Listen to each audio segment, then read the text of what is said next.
Talk to us about that. Yes, I am. And what I want to share is the fact that this experience provides me the opportunity to share to encourage more people to go get scanned. Don't ignore your body. If you have symptoms that are going on, get it checked out. My symptoms were I was having numbness and weakness in my left upper and lower extremity to the point where I could not stand or walk. I went to see my doctor and they sent me to the emergency room where they did a CT scan.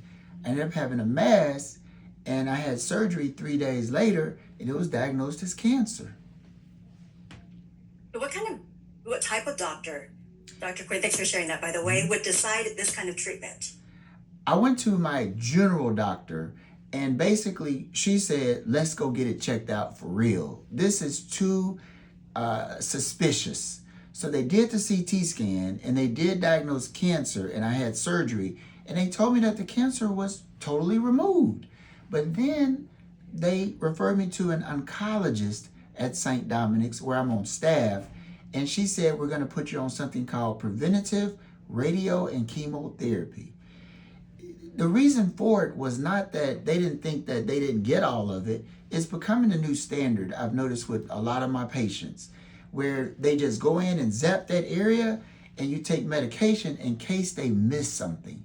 It gives you a higher probability that the cancer will not come back. So what does this treatment consist of in that case?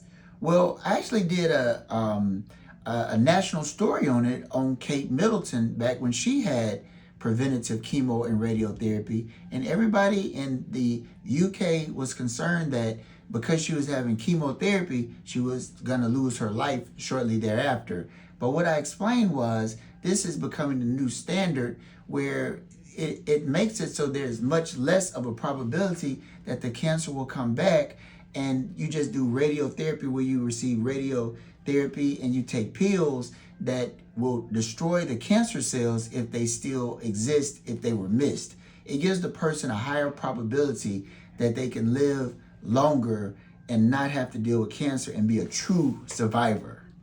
All right. Thank you, Dr. Quinn. You answered our last question anyways, so appreciate your time as always. Stick around, you guys. 12 News returns with Gracie's forecast.